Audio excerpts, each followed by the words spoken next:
नमस्कार, मैं डॉक्टर रवि राय आप सभी दर्शकों का हार्दिक स्वागत करता हूं। प्रिय दर्शकों, इस कार्यक्रम में बात होगी कि कुंभ राशि के जातकों पर राहु और केतु के राशि परिवर्तन का क्या प्रभाव रहने वाला है। पूर्व में हम मेष से लेकर के मकर राशि तक चर्चा कर चुके हैं और इस क्रम में आज कुंभ राशि।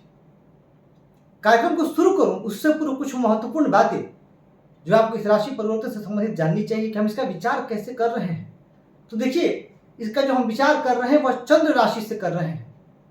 अब अगर आपको अपनी राशि नहीं पता चंद्र राशि, तो आपको सिंपल सा ये करना है कि आप अपनी जन्म कुंडली देखें और देखिए कि वहां चंद्रमा जहां स्थित है वहां क्या अंक लिखा हुआ है। यदि वहां 11 अंक लिखा हुआ है तो आपकी राशि चंद्र हुई और यह जो फलादेश का आधार है यह चंद्र कुंडली है।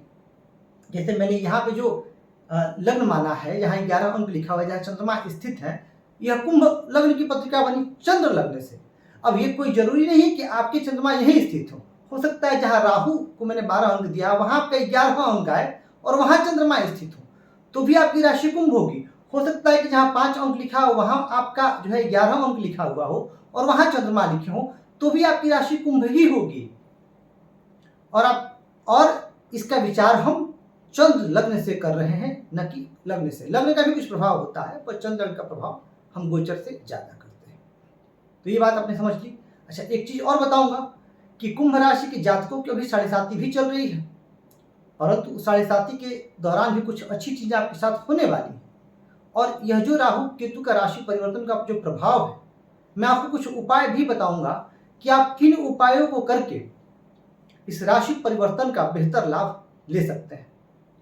आइए चर्चा प्रारंभ करते हैं, समझते हैं कि आपके लिए ग्रहों की क्या स्थिति रहने वाली है। तो देखिए, अब जैसे आपकी राशि चंद्रमा कुंभ राशि, अब आपके लिए जो राहु का गोचर है, राहु 30 अक्टूबर 2023 को कहां प्रवेश कर रहे हैं? मीन राशि में।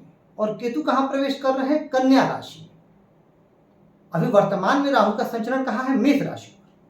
जब वो मीन राशि पर आ जाएंगे 30 अक्टूबर को तो आपकी राशि से ये आ जाएंगे धन वाणी और कुटुंब के भाव में। तो धन वाणी और कुटुंब के भाव में राहु का क्या प्रभाव रहेगा? और केतु आपके आ जाएंगे अष्टम भाव। तो और अष्टम भाव जो कि आयु और मृत्यु का भाव है, अष्टम भाव जो कि गुण विद्याओं को दर्शाता है, अष्टम भाव जो कि शोध और रिसर्च को दर्शाता है, यहां पर आपके लिए क्या परिस्थिति रहने वाली है। तो देखिए, निसंदेह मैं कहूंगा कि दूसरे भाव से राहु का जो कनेक्शन है या किसी प्रकार का जो संबंध है वह श्रेष्ठ नहीं माना जाता है। और शनि आपके अभी लग्न में ही विराजमान है, तो आपकी 7.5 के दूसरे चरण से भी आप गुजर रहे हैं। तो आपके लिए परिस्थितियां कुछ चुनौतीपूर्ण रहने वाली हैं, लेकिन देवगुरु बृहस्पति की कृपा भी आप पर रहेगी, उसके बारे में हम बात करेंगे। अब समझते हैं कि क्या स्थितियां आपके सम्मुख आएंगी।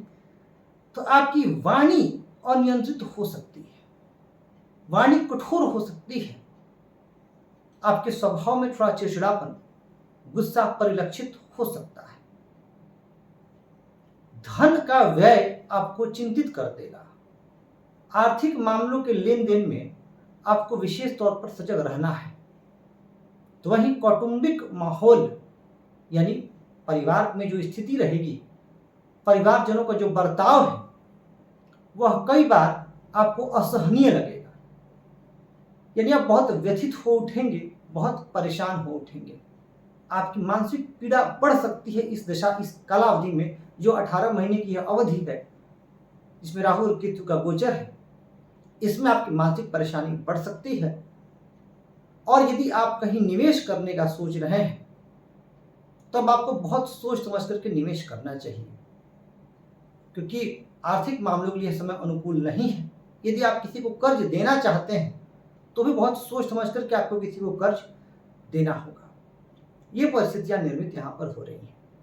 परिवारजनों का स्वास्थ्य संबंधित चिंता भी आपको परेशान कर सकती है। जो राहु की दृष्टि है 1 2 3 4 5, यह कहाँ आएगी? 6ठे भाव पर। मैं गिनती इसलिए कर देता हूं कि राहु की पंचम दृष्टि आप भी आसानी से समझ सकें। तो राहु की पंचम दृष्टि कहां आएगी? 6ठे भाव पर। तो 6ठे भाव पर आएगी तो यह शत्रुओं के विनाश के लिए तो ठीक है। शत्रु निसंदेह आपको परेशान करेंगे इस दशा काल में, लेकिन आप उन पर हावी रहिएगा। चंद्रमा से संबंधित कुछ रोग जैसे कफ, कोल्ड की चपेट में जल्दी आना या इम्यून सिस्टम का थोड़ा वीक होना, ये संभावनाएं भी परिलक्षित हो सकती हैं दशा काल में। तो वहीं राहु की सप्तम दृष्टि अष्टम भाव पर होगी, क्योंकि कई बार आपके सामने अचानक परिस्थितियां जो है वो प्रतिकूल करने का कार्य करेगी।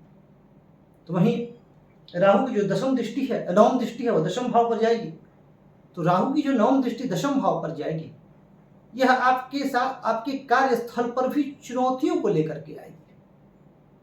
कार्यस्थल पर भी आप परेशान रहेंगे, वहां भी आपको काफी सजग और सतर्क रहना है। अपने वरिष्ठ अधिकारियों से संबंधों को सही बनाए रखना है, क्योंकि शनिदेव की भी दृष्टि यहाँ आ रही है और शनिदेव की यह दशम दृष्टि, क्योंकि शनिदेव अभी आपके वर्तमान में लग्न में ही संचरण कर रहे हैं, तो शनिदेव की दशम दृष्टि आपके कार्य के बोझ को बहुत ज्यादा बढ़ाने वाली होगी। तो कुल मिला करके राहु का यह गोचर आपके लिए बहुत अनुकूल नहीं दिखाई दे रहा है, लेकिन इसका अपवाद भी है। अब बात करते हैं केतु की। केतु अष्टम भाव में क्या करेंगे? तो देखिए, केतु जब अष्टम भाव में होते हैं तो कहीं ना कहीं जातक को अध्यात्म की तरफ ले जाते हैं। जातक के पूर्वाभास, पूर्वानुमान की शक्ति को बढ़ाते हैं। तो वहीं जातक रिसर्च की तरफ भी जाता है, अध्यात्म से जुड़ता है, ध्यान से जुड़ता है, मेडिटेशन से जुड़ता है, और वहां से कुछ अतीन्द्रिय अनुभव, कुछ आध्यात्मिक अनुभव भी जातक को प्राप्त होते हैं। तो आध्यात्मिकता के लिए तो यह केतु का जो गोचर है आपके लिए श्रेष्ठ है, परंतु सांसारिक जीवन के लिए केतु की यह स्थिति उतनी श्रेष्ठ नहीं कही जा सकती।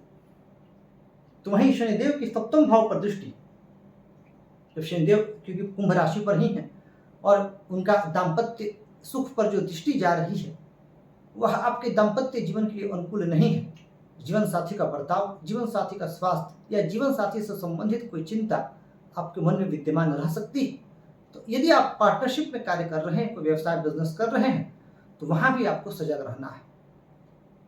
अगर बात विद्यार्थी वर्ग की जाए तो विद्यार्थी वर्ग के लिए यह समय काफी परिश्रम करने वाला है।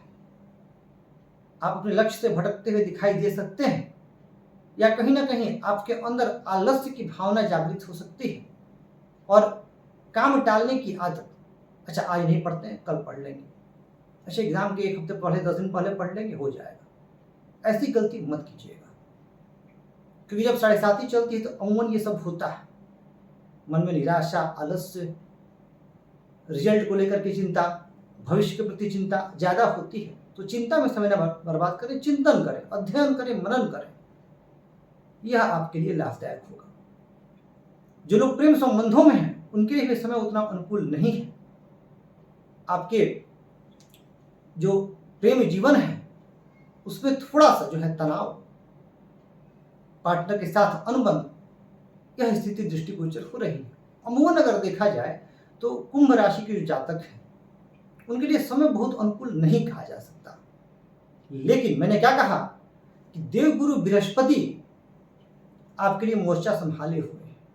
अभी वर्तमान में जो स्थिति है आपके लिए क्या है, वर्तमान में अभी आपके मेष राशि पर राहु और गुरु यही, परंतु जब नवंबर के बाद यानी माफ कीजिएगा अक्टूबर के बाद 30 अक्टूबर को जब राहु यहाँ चले जाएंगे तो नवंबर से, अक्टूबर नवंबर आ ही जाएगा, नवंबर से आपके लिए एक चीज अनुकूल होगी। वह क्या होगी उसको जानते हैं। यहां पर जो दृष्टि जाएगी बृहस्पति की हमित दृष्टि होगी और राहु के प्रभाव से मुक्त होगी। तो जिन लोगों की कुंडली में महादशा और अंतर्दशा अच्छी चल रही है उनके लिए बहुत ज्यादा चिंतित होने की आवश्यकता नहीं है। फिर जो, क्योंकि देखिए जब भी हम ज्योतिष शास्त्र में फलादेश करते हैं, ये एक बड़ा ही बेसिक सा फलादेश है, हम पर क्या कुछ प्रभाव तो रहेगा ही, लेकिन यदि किसी की महादशा और अंतर्दशा अच्छी चल रही है फिर उसे बहुत ज्यादा चिंतित होने की आवश्यकता नहीं है। बृहस्पति की दृष्टि आपके सप्तम भाव पर आपके पार्टनरशिप, व्यवसाय और वैवाहिक जीवन को सुखद करेगी। तो वहीं सबसे अच्छी बात यह होगी कि बृहस्पति की जो दृष्टि जाएगी आपके नवम भाव पर, यह आपके भाग्य में अवृद्धि करने वाली होगी। और बृहस्पति की अपनी ही दृष्टि लाभ भाव में जो जाएगी, यह आपके लाभ के, बृहस्पति की नवम दृष्टि होगी लाभ भाव पर, यह आपके लिए लाभ का मार्ग जो है वह प्रशस्त करेगी। परंतु शनि की 7.5 में दूसरा चरण है। शनिदेव आपसे यही अपेक्षा करेंगे कि आप अपना धैर्य बनाए रखें कि यह आपके परीक्षा की घड़ी है कुंभ राशि के जातकों की। तो आपको अपना धैर्य बनाए रखना है, वाणी पर नियंत्रण जरूर रखना है और इस समय किसी भी प्रकार के लिटिगेशन में, कानूनी मामलों में नहीं उलझना है। आपको यह मैं बता दूं कि इस समय प्रबल संभावना बन रही है कि कुंभ राशि के जातक कुछ कानूनी विवाद में भी उलझ सकते हैं, तो उससे आपको बचना है। अगर आप इन चीजों का ध्यान रखते हैं तो फिर आपका यह जो समय है 18 महीने का, यह ठीक से व्यतीत हो जाएगा। बात अगर उपाय की जाए कि कुंभ राशि के जातकों को क्या उपाय करना चाहिए, तो देखिए, आपके राशि स्वामी शनिदेव हैं। यदि आप भगवान शिव और हनुमान जी की शरण में रहते हैं तो आपके लिए यह स्थिति बहुत अनुकूल होगी, क्योंकि 7.5 का जो यह समय है यह चुनौतियों से भरा है। और एक बार जब धीरे धीरे 7.5 समाप्ति की ओर जाएगा तो आपको राहत भी मिलनी शुरू होगी। और इस समय में यदि आप पूरी श्रद्धा से भगवान शिव, देवों के देव महादेव हैं, उनकी कृपा यदि आपको मिलने लग जाए और हनुमान जी की शरण में आप रहें तो शनिजन्य पीड़ा में कमी आएगी और आपका मन शांत होने लगेगा। अभी जिस बेचैनी, घबराहट, असंतुष्टि और असुरक्षा की भावना से आप जो ग्रसित हैं, अधिकतर कुंभ राशि के जातक, उनके लिए यह राहत होगा यदि आप ऐसा करते हैं। तो कुटुंब भाव में राहु की जो स्थिति होगी उसके लिए आपको माँ दुर्गा के शरण में जाना चाहिए और आपको सप्तश्लोकी दुर्गा, दुर्गा स्तोत्र, शतनाम स्तोत्रम, सिद्ध कुंजिका और दुर्गा सप्तशती के प्रथम अध्याय का पाठ अवश्य करना चाहिए। यह बड़ा ही अचूक और रामबाण उपाय है। दुर्गा सप्तशती के प्रथम अध्याय का यदि आप पाठ करते हैं तो आपको राहु संबंधित पीड़ा से मुक्ति मिलने लगेगी। तो शिव और शक्ति दोनों की उपासना कीजिए और धैर्य बनाए रखिए, क्योंकि 7.5 में अमूमन हम अपना धैर्य खो देते हैं, गलत निर्णय ले लेते हैं और वहीं से फिर परेशानियां बढ़ने लगती हैं। निसंदेह नवंबर के बाद से आपको गुरु की तो कृपा मिलने ही लगेगी और जब मई 2024 में देवगुरु बृहस्पति आएंगे वृषभ राशि पर तो आपके कर्म भाव को देखेंगे तो आपके वर्क प्लेस पे, कार्मिक क्षेत्र में जहां परेशानियां उत्पन्न हो रही हैं उसमें भी बहुत हद तक कमी आनी प्रारंभ हो जाएगी। तो प्रिय दर्शकों, यह हमने जाना कि राहु केतु के राशि परिवर्तन का कुंभ राशि के जातकों पर क्या प्रभाव होगा। कहूंगा आपसे कि यदि आपके मन में भी कोई प्रश्न हो, कोई जिज्ञासा हो या आप अपने बारे में या अपनों के बारे में कुछ जानना चाहते हो तो आप चैनल के किसी वीडियो पर कमेंट करें। हमारा प्रयास रहेगा कि मैं आपके प्रश्न का उत्तर अवश्य दें।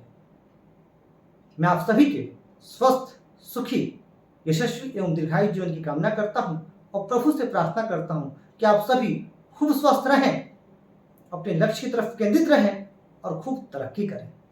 इस कार्यक्रम में इतना ही। धन्यवाद।